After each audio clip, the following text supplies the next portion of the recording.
Students हम discuss करेंगे important news के बारे में। First news is regarding the election commission के पर्सपेक्टिव से है। स्टूडेंट्स हमारे जो इलेक्शन कमिश्नर हैं उनके द्वारा जो रेजिग्नेशन है उसको सबमिट किया गया था प्रेसिडेंट को।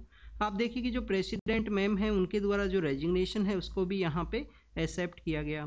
तो कल ही हमने जो न्यूज़पेपर डिस्कशन है उसके अंदर काफ़ी डिटेल से इसके बारे में डिस्कस किया था। इलेक्शन कमिश्नर का जो अपॉइंटमेंट प्रोसेस है, उनका जो रेजिग्नेशन किसको सबमिट किया जाता है, प्रेसिडेंट को।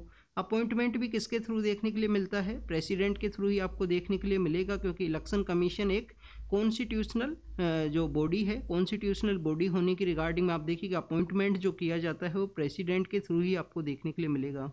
आर्टिकल 324 के अंदर में जो इलेक्शन कमीशन है उसके बारे में मेंशन है।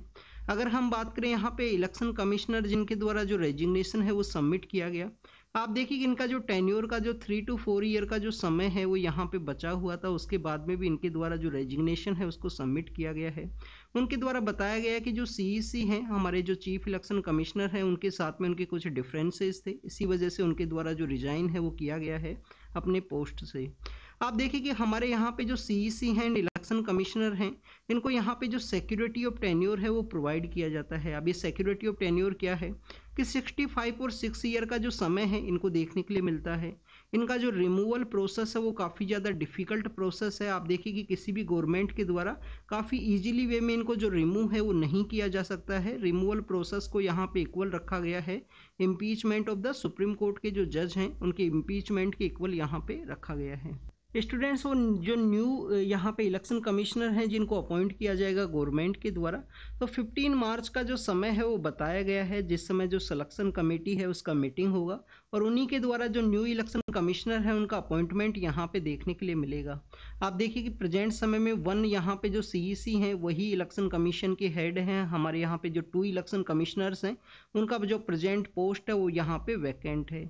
अगर हम बात करें स्टूडेंट्स इलेक्शन कमिश्नर का जो सिलेक्शन कमेटी है जिसके बारे में हमने यहाँ पे डिस्कस किया कि जो सिलेक्शन कमेटी का मीटिंग होगा 15 मार्च के समय में, आप देखिए कि सिलेक्शन कमेटी के रिगार्डिंग में हमारा जो सुप्रीम कोर्ट है उसके द्वारा जजमेंट को डिलीवर किया गया था लास्ट ईयर मार्च के अंदर में। बाद में गवर्नमेंट के द्वारा यहाँ पे एक बिल है उसको प्रपोज किया गया पार्लियामेंट के अंदर में और बिल यहाँ पे एक्ट बना है।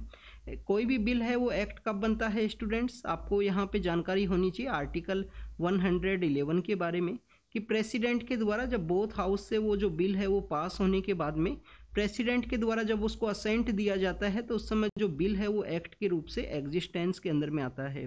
तो आप देखिए कि जो बिल था उसको प्रेसिडेंट के द्वारा अपना जो असेंट है वो देने के बाद में वो एग्जिस्टेंस के अंदर में आया और उसके बाद में आप देखिए कि जो सिलेक्शन कमेटी है उसके अंदर में कुछ चेंज किए गए हैं। जो सुप्रीम कोर्ट का ऑर्डर था वहाँ से एक पर्सन है उनको चेंज कर दिया गया। यहाँ पे जो सिलेक्शन कमेटी है उसके अंदर में पीएम सर हैं। पीएम सर के अलावा आप देखिए कि कोई भी यूनियन मिनिस्टर है, कोई भी यूनियन मिनिस्टर जो पीएम सर के द्वारा यहाँ पे नॉमिनेट किया जाएगा वो मिनिस्टर ऑफ होम अफेयर्स भी हो सकते हैं, मिनिस्टर ऑफ फाइनेंस भी हो सकते हैं। और इसके अलावा जो लीडर ऑफ अपोजिशन है, leader of opposition in the Lok Sabha, but आप देखिए कि लीडर ऑफ अपोजिशन का भी एक क्राइटेरिया है कि यहाँ पे जो 10% सीट है उस पार्टी ने सिक्योर किया गया हो, मिनिमम 10% सीट यहाँ पे सिक्योर किया हो किसी पार्टी ने, उसको ही लीडर ऑफ अपोजिशन का जो पोस्ट है वो दिया जाएगा। जैसे कि 2014 में जब हमारे यहाँ पे जनरल इलेक्शंस कंडक्ट हुए थे उस समय काफ़ी ज़्यादा कंट्रोवर्सी देखने के लिए मिला था लीडर ऑफ अपोजिशन के द्वारा, लीडर ऑफ अपोजिशन का जो पोस्ट है उसके रिगार्डिंग में। बाद में देखिए कि उसके रिगार्डिंग में जो टर्म है उसको चेंज किया गया। चेंज क्या किया गया, या अगर यहाँ पे किसी पॉलिटिकल पार्टी को जो मिनिमम 10% सीट्स हैं वो नहीं सिक्योर हुई हैं तो बेसिकली यहाँ पे जो लार्जेस्ट पार्टी रहेगा अपोजिशन के अंदर में उसका जो लीडर है उसको यहाँ पे ऐड किया जाएगा as a leader of opposition, या लार्जेस्ट जो अपोजिशन के अंदर जो पार्टी है उसके मेंबर को। स्टूडेंट्स आपको यहाँ पे लीडर ऑफ अपोजिशन के बारे में भी एक जानकारी होनी चाहिए। आप देखिए कि लोकसभा के अंदर जो लीडर ऑफ अपोजिशन होता है उसको बेसिकली अल्टरनेटिव जो प्राइम मिनिस्टर का जो टाइटल है वो दिया जाता है। अब ये कौन से पॉलिटिकल कमेंटेटर के द्वारा ये जो बेसिकली वर्ड है उसको यूज किया गया था ये आप कमेंट सेक्शन के अंदर बताना, ये आपका होमवर्क है। ऐसा ही एक क्वेश्चन है जो बेसिकली यूपीपीसीएस के अंदर में पूछ लिया गया था 2019 के समय में कि किस पॉलिटिकल कमेंटेटर के द्वारा फंडामेंटल राइट के बारे में ये कहा गया है, प्रियम्बल के बारे में ये कहा गया है कि वो आइडेंटिटी कार्ड है कॉन्स्टिट्यूशन का, किस पॉलिटिकल कमेंटेटर के द्वारा। तो इस तरीके के जो क्वेश्चन है वो भी पूछे जाते हैं काफ़ी बार। इसके अलावा हमने यहाँ पे जो CEC एंड EC का जो डिफरेंस है उसके बारे में भी आपको जानकारी होनी चाहिए। आप देखिए कि यहाँ पे CEC के साथ में जो डिफरेंसेस है उसके बारे में बताया गया है EC के द्वारा, इस वजह से उनके द्वारा रिजाइन किया गया। बट आप देखिए कि जो CEC हैं, चीफ इलेक्शन कमिश्नर हैं, उनको यहाँ पे लिटिल बिट मोर एडवांटेज आपको देखने के लिए मिलेगा इस पोस्ट के पर्सपेक्टिव से, कि जो हमारे EC हैं उनके रिमूवल के रिगार्डिंग में इनका कोई रोल तो नहीं है। क्या इनका जब रिमूवल का जो प्रोसेस को कैरी आउट करना होता है, जब CEC का जो कंसेंट है वो ज़रूरी है या नहीं है। इसके अलावा आप देखिए कि हमारे यहाँ पे जब रीजनल कमिश्नर्स को अपॉइंट किया जाता है, तो रीजनल कमिश्नर्स को अपॉइंटमेंट के दौरान में हमारा जो 3 मेंबर बॉडी है इलेक्शन कमीशन, ऑल 3 मेंबर से कंसल्ट नहीं किया जाता है। CEC से जो कंसल्टेशन है वो आपको देखने के लिए मिलेगा। तो this is all the information. हमने इस CEC और EC का जो डिस्कशन है उसके बारे में डिस्कस किया। आपको इलेक्शन कमीशन का जो वर्किंग प्रोसेस है उसको अगर आपको अंडरस्टैंड करना है, तो आप देखिए कि हमारे यहाँ पे इलेक्शंस है वो कंडक्ट होने वाले हैं, तो उसके बारे में आप अच्छे से उसको एनालाइज करना। सबसे पहले जब वोट्स है उसको अनाउंस किया जाएगा, तो मॉडल कोड ऑफ कंडक्ट है वो एग्जिस्टेंस के अंदर में आएगा। अब ये मॉडल कोड ऑफ कंडक्ट क्या है? लेवल प्लेइंग फील्ड है जब सभी पॉलिटिकल पार्टीज़ को यहाँ पे प्रोवाइड करने के रिगार्डिंग में। कोई भी न्यू स्कीम है वो नहीं अनाउंस किया जा सकता है। आप बेसिकली मैनिफेस्टो के अंदर आप अनाउंस कर सकते हो। अगर आप मैनिफेस्टो के अंदर में आप बताओगे कि हमारी पॉलिटिकल पार्टी जब पावर के अंदर आएगी तो इस तरीके से हम यहाँ पे आपको इस तरीके से जो बेनिफिट है वो प्रोवाइड करेंगे।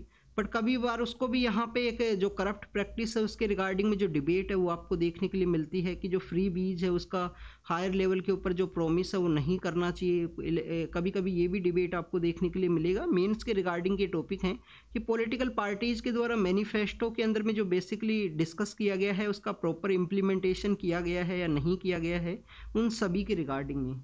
डेट को अनाउंस करने के बाद में आप देखिए कि अलग अलग राउंड्स के अंदर में डिफरेंट फेज के अंदर में जो इलेक्शन है उसको कंटेस्ट करवाया जाता है। उसके नॉमिनेशन का डेट आपको देखने के लिए मिलेगा। इस समय पॉलिटिकल जो यहाँ पे जिन पर्सन्स के द्वारा कंटेस्ट किया जाएगा उनके द्वारा नॉमिनेशन है वो इस डेट से लेकर इस डेट तक सबमिट करना होगा। उसके बाद में आप देखिए कि उनका जो इलेक्शन कैंपेन है वो देखने के लिए मिलता है। उस समय आपको जो सी विजिल का एक टीम है वो देखने के लिए मिलता है। सिटीजन्स का विजिलेंस है। अगर आपको भी लगे कि किसी पॉलिटिकल पर्सन के द्वारा यहाँ पे कोई ऑफेंस किया गया है तो किसी भी सिविलियन के द्वारा बेसिकली इसके अंदर में जो कंप्लेंट है वो की जा सकती है। ऑफेंस किस चीज़ का? मॉडल कोड ऑफ कंडक्ट का ऑफेंस। यहाँ पे पैसे बांटे गए हों इलेक्शन कैंपेन के दौरान में, पैसे अगर डिस्ट्रीब्यूट किए गए हैं तो सी विजिल के ऊपर बेसिकली जो रिपोर्ट है वो किया जा सकता है। ये मॉडल कोड ऑफ कंडक्ट का जो इम्प्लीमेंटेशन है उसी के रिगार्डिंग में इलेक्शन कमीशन का बेसिकली एक आपको इनिशिएटिव देखने के लिए मिलता है।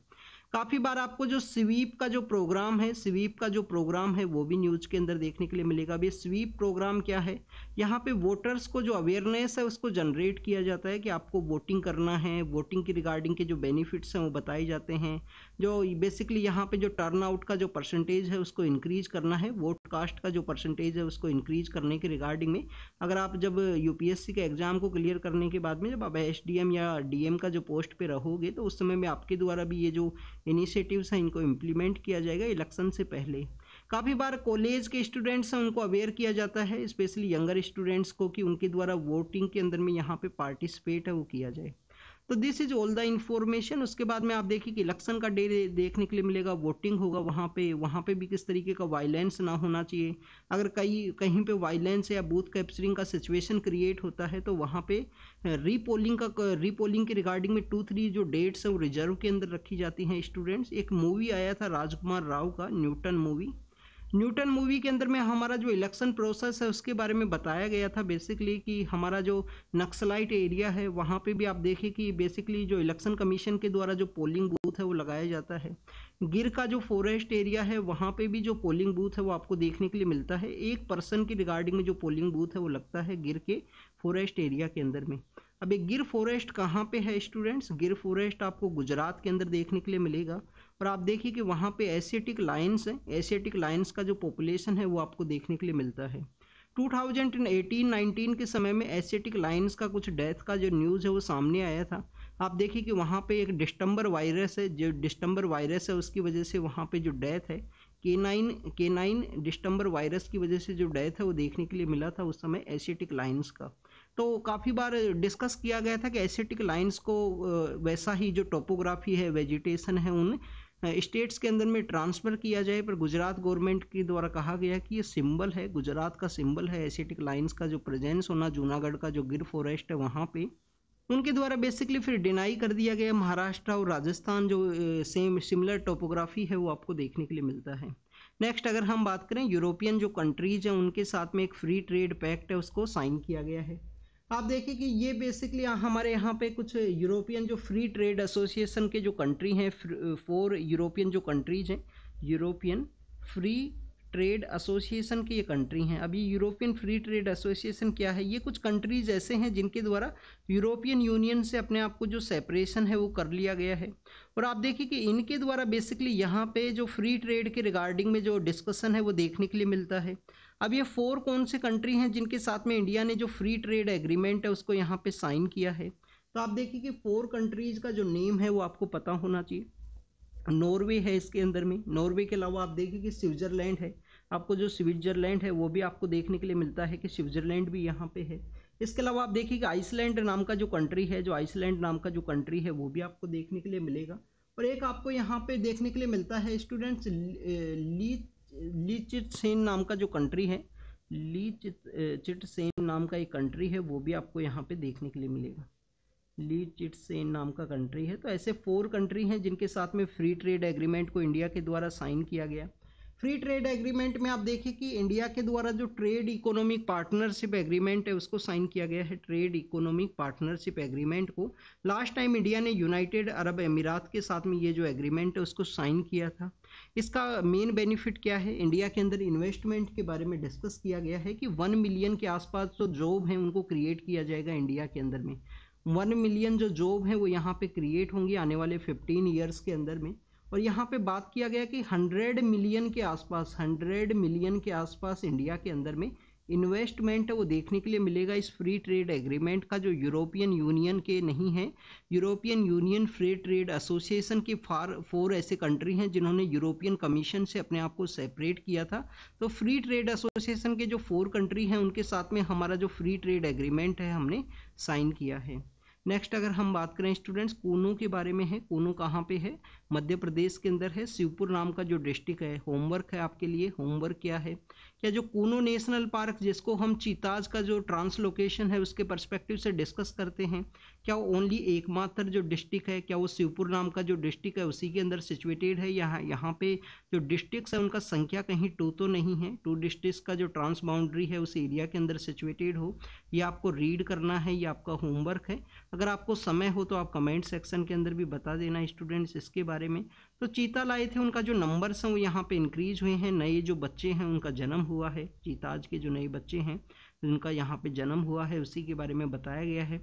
अभी जो चीता है वो कहाँ से लाया गया था इसके बारे में भी आपको पता होना चाहिए। आप देखिए कि फर्स्ट टाइम कॉन्टिनेंटल जो ट्रांसफ़र है वो देखने के लिए मिला था, अफ्रीकन कॉन्टिनेंट से हम लेके आए थे। अफ्रीकन कॉन्टिनेंट में कहाँ से लेके आए थे, नामीबिया नाम का जो कंट्री है, साउथ अफ्रीका नाम का जो कंट्री है वहाँ से।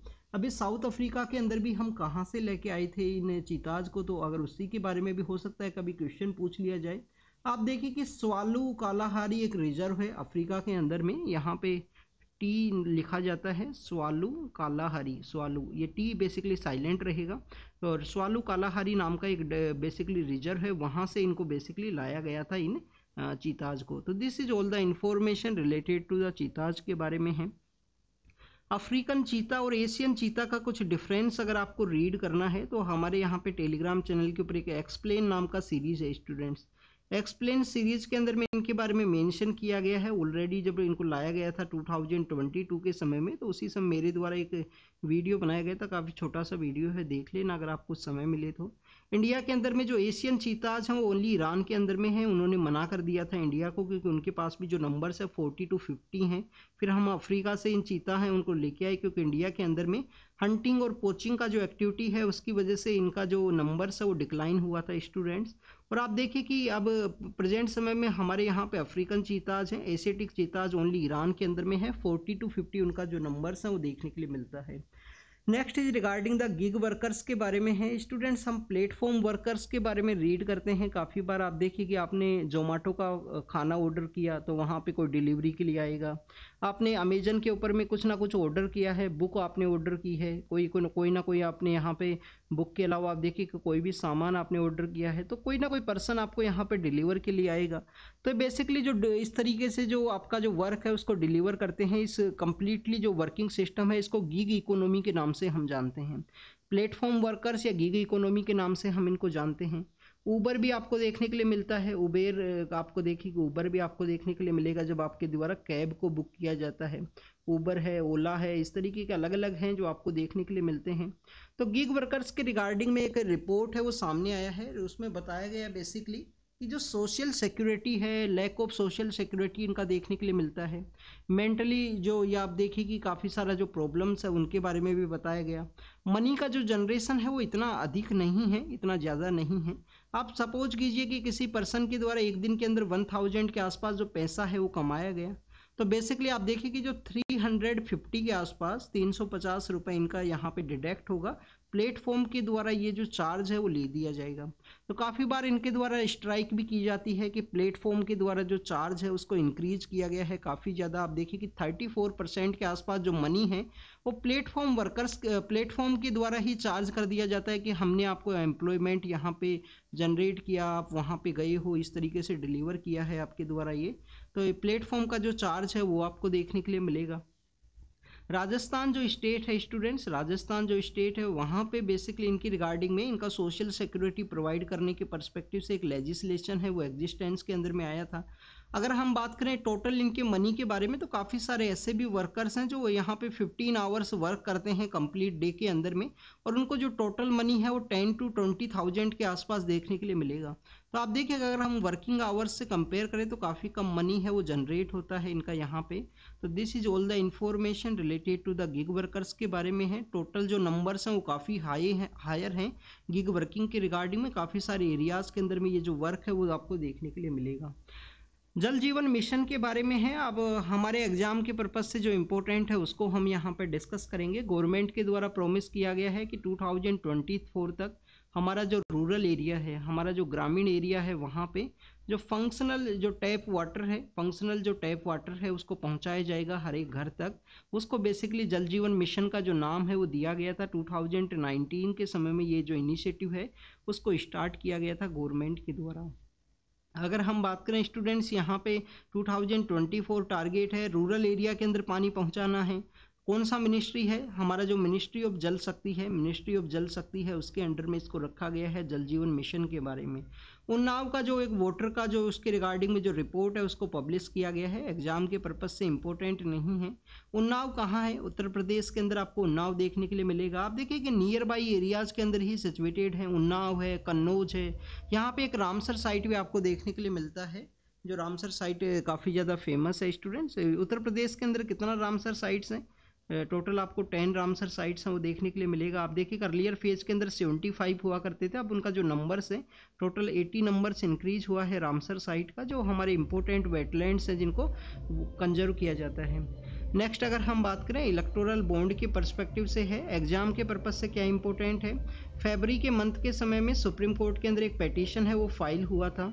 पेटिशन किसके रिगार्डिंग में है? तो कि जो हमारे पॉलिटिकल पार्टीज़ को इलेक्टोरल बॉन्ड के थ्रू हमारी पॉलिटिकल पार्टीज़ को जो फंडिंग की जाती है उस फंडिंग को बेसिकली उसी के रिगार्डिंग में जो वोटर का यहाँ पे जो जानने का अधिकार है, वोटर का राइट टू नो का जो अधिकार है अपना पॉलिटिकल पार्टी के रिगार्डिंग में, आर्टिकल 19 का 1 का जो क्लोज ये है उसके पर्सपेक्टिव से सुप्रीम कोर्ट के द्वारा इसको नल एंड वॉइड के रूप से अनकॉन्स्टिट्यूशनल डिक्लेयर किया गया। एसबीआई से जो यहाँ पे डाटा है वो मांगा गया है कि आप डाटा बताइए किस पॉलिटिकल पार्टी को कितना फंडिंग किया गया, उसी की रिगार्डिंग में इन सबको यहाँ पे डिस्कस किया गया है। एग्जाम के पर्पज़ से यही इंपॉर्टेंट है, इलेक्शन फंडिंग के बारे में, इलेक्टोरल बॉन्ड के बारे में, पॉलिटिकल पार्टीज़ के डोनेशन के पर्सपेक्टिव था। एसबीआई एक सोल अथॉरिटी था यहाँ पे जिसके द्वारा इलेक्शन बॉन्ड है उनको बेसिकली इशू किया जाता था। नेक्स्ट अगर हम बात करें रसिया के अंदर इंडियंस, काफ़ी सारे जो इंडियंस हैं उनका नंबर सामने आया है स्टूडेंट्स। रसिया के अंदर में वहाँ पे वॉरफेयर के समय उनको रिक्रूट किया गया। इंडिया के काफ़ी सारे ऐसे एजेंट्स हैं जिनके द्वारा इंडियंस को वहाँ पे सेंड किया गया है।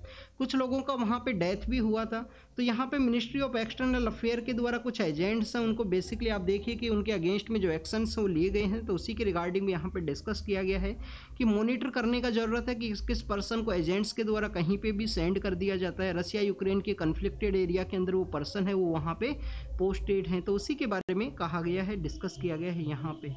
नेक्स्ट अगर हम बात करें स्टूडेंट्स फ्रेंच के पर्सपेक्टिव से है। आप देखिए कि फ्रांस के अंदर में जो वुमेन्स को यहाँ पे पहले लीगल राइट हुआ करता था। लीगल राइट क्या हुआ करता था? अबॉर्शन की रिगार्डिंग में, कि जो वुमेन का बॉडी है बेसिकली उन्हीं के द्वारा यहाँ पे डिसाइड है वो किया जाए।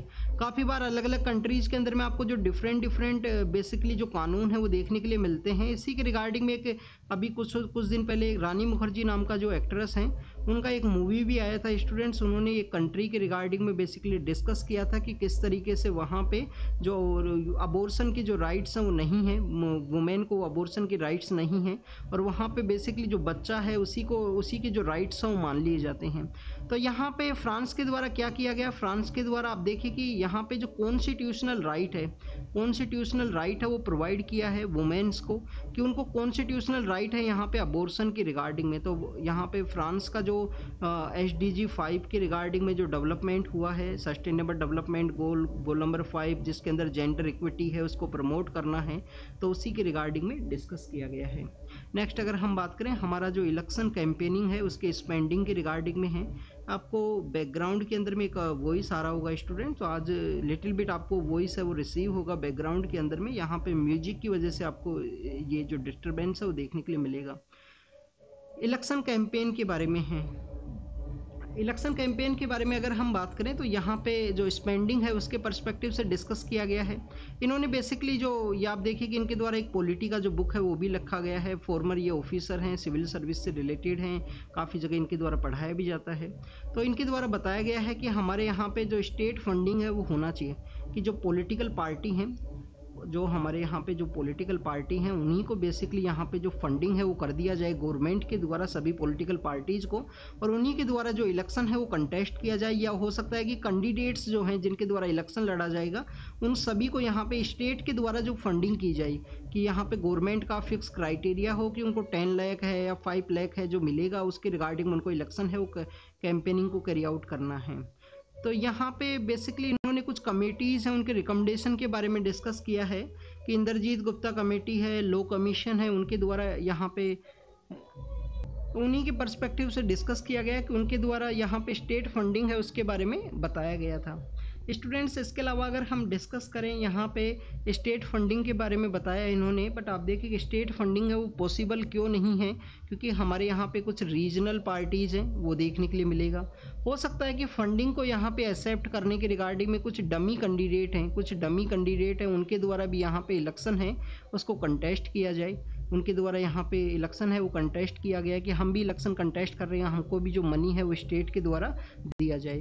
तो बेसिकली ये इलेक्शन कैंपेनिंग प्रोसेस के बारे में यहाँ पे डिस्कस किया गया है कि इलेक्शन कैंपेनिंग के अंदर जो स्पेंडिंग होती है उसके ऊपर लिमिट लगाने का ज़रूरत है। कैंडिडेट का आपको जो लिमिटेशन है वो देखने के लिए मिलेगा, बट आप देखिए कि पॉलिटिकल पार्टीज़ के ऊपर कोई लिमिटेशन नहीं है प्रेजेंट समय में। बेंगलोर का जो वाटर क्राइसिस है उसके बारे में है। बेंगलोर के अंदर में आप देखिए कि काफ़ी लार्ज स्केल के ऊपर जो अर्बन एरिया है उसके अंदर डेवलपमेंट देखने के लिए मिला है। हमारे काफ़ी सारे जो लोग हैं जो अर्बन एरियाज़ के लिए माइग्रेट किए हैं, तो उसी के बारे में यहाँ पे डिस्कस किया गया कि कावेरी बेसिकली एक इम्पोर्टेंट रिवर का रोल प्ले करती है बेंगलोर के अंदर में वाटर के रिगार्डिंग में। और आप देखिए कि कावेरी से जो पानी रिसीव होता है बेंगलोर का जो डिमांड है वो फुलफिल नहीं हो सकता है, तो काफ़ी सारी जगह ग्राउंड वाटर है उसको भी यूज़ किया जाता है। प्रेजेंटली वाटर का जो क्राइसिस है वो इंक्रीज हुआ है, तो बेसिकली यहाँ पे जो ओल्ड लेक्स हैं उनके बारे में डिस्कस किया है कि किस तरीके से ओल्ड लेक्स हैं वो डिसअपियर हुई हैं। वहाँ पे कंटिन्यूस वाटर मैनेजमेंट का जो प्रैक्टिस है उसको कैरी आउट नहीं किया गया। अगर वाटर मैनेजमेंट का जो प्रैक्टिस है उसको कैरी आउट किया जाता तो बेंगलोर में इस तरीके का जो वाटर क्राइसिस है वो नहीं देखने के लिए मिलता। इसके अलावा आप देखिए कि बेंगलोर को बेसिकली यहाँ पे जो गार्डन सिटी है, लेक सिटी है, इस सभी के नाम से जाना जाता है। काफ़ी सारी जो लेक्स हैं वो आपको देखने के लिए मिलेंगी बेंगलोर के अंदर में। नेक्स्ट अगर हम बात करें टोल सिस्टम के बारे में है। आप देखिए कि टोल कलेक्शन के पर्सपेक्टिव से यहाँ पे डिस्कस किया गया है। हमारे जो मिनिस्टर ऑफ हाईवे हैं एंड ट्रांसपोर्ट के जो मिनिस्टर हैं उनके द्वारा कहा गया था कि 2024 के समय सैटेलाइट बेस्ड जो टोल सिस्टम है उसको इम्प्लीमेंट किया जाएगा। अभी प्रेजेंट समय में हमारे यहाँ पे जो आप देखिए कि जो फास्ट टैग का जो कॉन्सेप्ट है, आपको जो फास्ट टैग का जो कॉन्सेप्ट है वो देखने के लिए मिलता है। तो फास्ट टैग के पर्सपेक्टिव से ही यहाँ पे कहा गया है कि सैटेलाइट बेस्ड जो टोल है वो लगाया जाएगा। सपोज कीजिए कि यहाँ पे आपका घर है, सपोज कीजिए यहाँ पे आपका घर है, आपको यहाँ पे जाना है किसी काम की रिगार्डिंग में और यहाँ पे टोल लगा हुआ है, लोकल नहीं हो आप, 10 किलोमीटर का एक क्राइटेरिया देखने के लिए मिलता है काफ़ी बार टोल टैक्स के रिगार्डिंग में। बट आप देखिए अगर आपके लिए यहाँ पे जाना है तो बेसिकली आप देखिए कि आपको कंप्लीट टोल है वो पे करना होगा।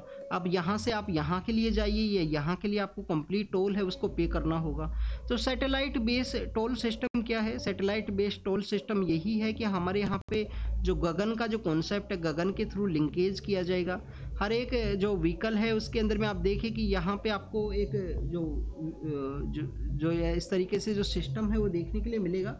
सिस्टम बेसिकली किस तरीके से आपको देखने के लिए मिलेगा कि ऑन बोर्ड यूनिट है उसका इम्प्लीमेंटेशन किया जाएगा। ग्लोबल नेविगेशन जो सैटेलाइट सिस्टम है उसके साथ में उसका लिंकेज किया जाएगा और जीपीएस के थ्रू में आपको ये देखने के लिए मिलेगा। तो उसी के रिगार्डिंग में आप देखिए गगन का एक इंपॉर्टेंट रोल है। गगन के बारे में आपको पता होना चाहिए कि क्या एयरपोर्ट अथॉरिटी ऑफ इंडिया के द्वारा भी इसका कॉन्स्टिट्यूशन के अंदर एक इंपॉर्टेंट रोल है क्या गगन के बारे में, क्योंकि ये काफ़ी ज़्यादा इंपॉर्टेंट है, काफ़ी बार हम इसके बारे में रीड करते हैं। नेक्स्ट अगर हम बात करें एप्पल के द्वारा कुछ एंटी मार्केट के रिगार्डिंग में जो डोमिनेंट पोजीशन है एप्पल का उसका मिसयूज किया गया। ईयू के द्वारा, यूरोपियन यूनियन के द्वारा कुछ फाइन्स वो लगाए गए हैं एप्पल को। आप देखिए कि एप्पल के द्वारा अपना जो म्यूजिक सिस्टम है उसको मोर प्रेफरेंस है वो प्रोवाइड किया गया और स्पॉटिफाई और अदर जो म्यूजिक के जो यहाँ पे प्लेटफॉर्म्स हैं उनको बेसिकली जो प्रेफरेंस के रूप से नहीं शो किया गया है। इसी वजह से बेसिकली बताया गया कि जो डोमिनेंट पोजीशन है उसको यूज किया गया, उसका मिस यूज के रिगार्डिंग में यहाँ पे जो फाइन है ये यहाँ पे लगाया गया है यूरोपियन कमीशन के द्वारा एप्पल के परस्पेक्टिव से। अनफेयर ट्रेडिंग प्रैक्टिस है, डोमिनेंट जो प्रैक्टिस है उसका मिसयूज है, तो उसी के रिगार्डिंग में है।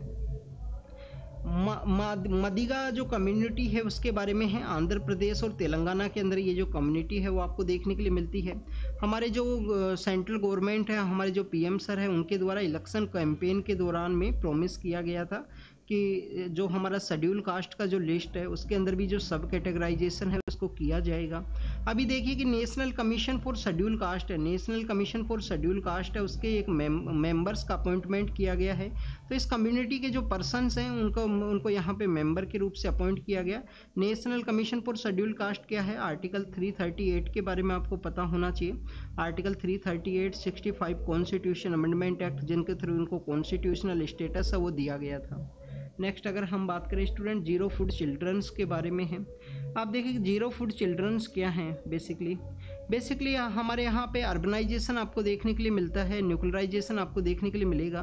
तो काफ़ी ऐसा एक समय आता है कि 24 आवर्स का जो समय है वो बीत गया है, चिल्ड्रन को जो फूड है वो यहाँ पे अवेलेबल नहीं है। काफ़ी बार ऐसे जो इकोनॉमिक डिसप्रिविलेज है, जिन पर्सनस को यहाँ पे डेप्रीवेशन है, आप देखिए कि इकोनॉमिक सिचुएशन सही नहीं है, उनको चिल्ड्रंस को आपको बेसिकली यहाँ पे देखने के लिए मिलेगा। अर्बनाइजेशन को न्यूक्लियर फैमिली को एक मेन यहाँ पे न्यूक्लियर फैमिली एंड अर्बनाइजेशन को एक मेन रीजन माना गया है, जिसकी वजह से जीरो फूड जो चिल्ड्रंस है वो आपको देखने के लिए मिलते हैं कि 24 आवर्स तक उनको फूड है वो अवेलेबल नहीं है, क्योंकि मदर के द्वारा काफ़ी जो इकोनॉमिक सिचुएशन सही नहीं है, उनके द्वारा दूसरे एरिया के अंदर वर्क किया जाता है, फादर के द्वारा अलग एरिया के अंदर वर्क किया जाएगा। तो उसी को जीरो फूड चिल्ड्रंस के बारे में बताया गया है। इंडिया का सिचुएशन 3rd नंबर के ऊपर है। आप देखिए कि गुयेना नाम का जो कंट्री है वो फर्स्ट है, सेकंड माली है, माली गुयेना, इसके अलावा इंडिया 3rd नंबर पे रखा गया है, जिनके यहाँ पे 19% चिल्ड्रंस है वो बेसिकली यहाँ पे जीरो फूड का कैटेगरी के अंदर रखा गया। आप देखिए कि नेक्स्ट न्यूज़ के बारे में बात करें तो पीएम सर छत्तीसगढ़ के लिए गए थे, वहाँ पे महतारी वंदना योजना है उसका इनॉग्रेशन किया गया, इनके द्वारा कुछ मनी है वो ट्रांसफ़र किया गया है। तो वुमेन्स के रिगार्डिंग में है, जो मैरिड वुमेन है उनको 1,000 के आसपास जो महीने का जो पैसा है वो सेंड किया जाएगा गवर्नमेंट के द्वारा डायरेक्ट बेनिफिट ट्रांसफ़र के थ्रू में। तो अपना जो पॉलिटिकल पार्टी है उसके बारे में कहा गया कि जो प्रॉमिस किया जाता है वो डिलीवर किया जाता है इनका पॉलिटिकल पार्टी के द्वारा। तो छत्तीसगढ़ स्टेट का ये योजना है महतारी वंदना योजना।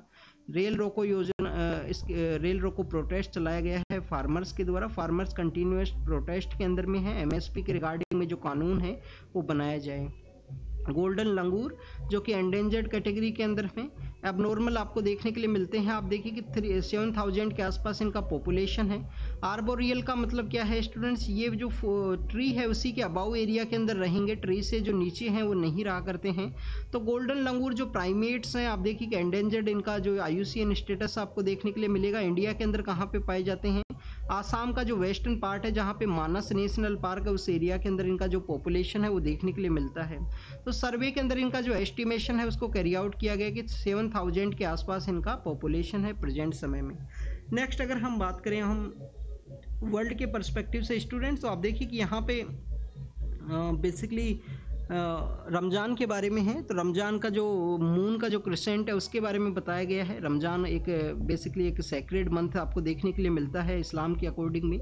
नेक्स्ट अगर हम बात करें स्टूडेंट्स, यहाँ पे डच होलोकास्ट का जो म्यूजियम है उसके ओपनिंग के रिगार्डिंग में है। तो कुछ प्रोटेस्ट है वो देखने के लिए मिला है इजराइल के पर्सपेक्टिव से वहाँ पे। फ्लड के पर्सपेक्टिव से इंडोनेशिया के अंदर में, और आप देखिए कि नेपाल की जो CM है उनके द्वारा अलायंस को चेंज किया गया था, उसके बारे में हमने डिस्कस किया था। तो आप देखिए कि अलायंस को जब उनके द्वारा चेंज किया गया है तो उनको अपना जो मेजोरिटी है उसको प्रूव करना होगा। रमजान मंथ के रिगार्डिंग में ही इजराइल और हमास का जो कन्फ्लिक्ट है उसके बारे में भी कहा गया, क्योंकि हमास का जो डोमिनेटेड एरिया है उसके अंदर में आप देखिए कि जो आपको इस्लाम से रिलेटेड जो पर्सन्स है उनका नंबर्स आपको हायर देखने के लिए मिलेगा। पैलेस्टाइन का वो जो एरिया हुआ करता था लेटर फॉर्म के अंदर में हमास के द्वारा वहाँ पे डोमिनेट किया गया गाजा स्ट्रिप के एरिया के अंदर में, तो उसी के बारे में यहाँ पे डिस्कस किया गया है। जरदारी पाकिस्तान के नए प्रेसिडेंट आए हैं, सेकेंड टाइम के लिए उनके द्वारा ओथ है वो लिया गया है। पाकिस्तान और चाइना के पर्सपेक्टिव से है वो चॉइस ऑफ हिस्ट्री, इस तरीके से जो वर्ड है वो यूज किया गया वहाँ पे शी जिनपिंग के द्वारा, जो चाइना के बेसिकली यहाँ पे पॉलिटिकल लीडर हैं। फ्रेंच के अंदर में काफ़ी सारे जो बर्ड्स हैं उनका डेथ का जो न्यूज़ है वो सामने आया था। आप देखिए कि राजस्थान के अंदर एक लेक है सांबर लेक, सांबर लेक में भी इसी तरीके से 2019 के समय में काफ़ी सारे बर्ड्स हैं उनका डेथ है वो देखने के लिए मिला था। तो उसी के रिगार्डिंग में यहाँ पे जो डिस्कशन है वो किया गया है कि विंटर के समय स्पेशली जो सी का जो एरिया है उसमें यहाँ पे जो बर्ड्स है उनका डेथ है वो देखने के लिए मिलता है। बट आप देखिए कि अभी यहाँ पे एक अनयूजुअल सिचुएशन के अंदर में काफ़ी लार्ज नंबर के ऊपर बर्ड्स का जो डेथ है वो फ्रांस के अंदर में देखने के लिए मिला, उसी के रिगार्डिंग में डिस्कस किया गया। ब्रेन का मैपिंग के बारे में है। आप देखिए अल्जाइमर इस तरीके का जो डिजीज़ है उनको ये हेल्प करेगा, ये जो मैपिंग का जो वर्क है यहाँ पे कैरी आउट किया गया है। तो this is all the information आज के न्यूज़पेपर डिस्कशन के बारे में है। हो सकता है कि बैकग्राउंड का जो वॉइस आपको यहाँ पे फील होगा, आप अपना जो लेक्चर है उसके अंदर में, तो उसकी वजह से लिटिल बिट इम्पैक्ट भी हो सकता है, तो उसके लिए sorry students. Little bit music है बैकग्राउंड के अंदर में तो उसका आपको यहाँ पे फील होगा। तो ये आज का डिस्कशन था, उसको हमने डिस्कस किया। आपको जो भी टॉपिक लगा हो इम्पोर्टेंट उसके बारे में यहाँ पे रीड करना। काफ़ी बार हम जब डिस्कशन करते हैं स्टूडेंट्स तो आप देखिए कि हम काफ़ी कुछ एग्जांपल्स हैं उनके बारे में यहाँ पे डिस्कस करते हैं। अब आप देखिए कि हमने यहाँ पे फ्रांस के बारे में डिस्कस किया कि फ्रांस को वुमेन्स को यहाँ पे जो अबॉर्शन का जो कॉन्स्टिट्यूशनल राइट था पहले कानून के अंदर ही था, बाबू उनको कॉन्स्टिट्यूशन के अंदर में एक आर्टिकल के थ्रू में या वहाँ पे जो भी प्रोविज़न है उसके थ्रू में उसको ऐड किया गया। तो आप देखिए कि अब जो बेसिकली इस तरीके के जो क्वेश्चंस हैं वो यहाँ पे आपको एग्जाम्पल के रूप से आप यूज़ कर सकते हो। इंडिया के अंदर में आप देखिए कि मैटरनिटी जो यहाँ पे हमारा मेडिकल टर्मिनेशन और प्रेगनेंसी है वो आपको देखने के लिए मिलता है। 24 वीक तक अलाउ किया गया है। 24 से बाद में अगर आपको टर्मिनेट करना है प्रेगनेंसी को तो आपको स्टेट मेडिकल बोर्ड है, स्टेट मेडिकल बोर्ड से जो परमिशन है वो रिक्वायरमेंट है उन्हीं के द्वारा एग्जामिन किया जाएगा। 20 वीक तक यहाँ पे 0 to 20 वीक तक 1 मेडिकल प्रैक्टिशनर के द्वारा, 20 to 25 के अंदर में 2 मेडिकल प्रैक्टिशनर के द्वारा इसको डील किया जाएगा, और अगर 24 के बाद में है तो स्टेट मेडिकल कमिश्नर के द्वारा। हाँ, आपको यहाँ पे SDG नंबर के बारे में भी पता होना चाहिए, जैसे हमने यहाँ पे 5 के बारे में रीड किया था। 10 भी आप देखिए कि जेंडर के रिगार्डिंग में भी देखने के लिए मिलेगा। एक के अंदर है जेंडर इक्विटी को प्रमोट किया जाएगा, एक के अंदर आपको देखने के लिए मिलेगा कि जेंडर के जो डिफरेंसेस है उनको कम किया जाएगा यहाँ पे। तो इस तरीके के जो एग्जाम्पल्स है वो डायरेक्टली आपको यहाँ पे जो एग्जाम के अंदर नहीं देखने के लिए मिलेंगे, बट आप देखिए काफ़ी बार आप उनको यूज कर सकते हो। जैसे हमने इंद्रजीत गुप्ता कमेटी के बारे में रीड किया, तो आपसे क्वेश्चन पूछ लिया जा सकता है कि sometimes Indrajit Gupta committee, Dinesh Goswami committee, ये आपको न्यूज़ के अंदर देखने के लिए मिलती हैं, तो क्या किस चीज़ से रिलेटेड है? तो इलेक्शन रिफॉर्म्स के परस्पेक्टिव से है, इंद्रजीत गुप्ता कमेटी है, दिनेश गोस्वामी कमेटी है, लो कमीशन के द्वारा भी सजेस्ट किया गया था स्टेट फंडिंग यहाँ पे होनी चाहिए। तो thank you students, thank you very much.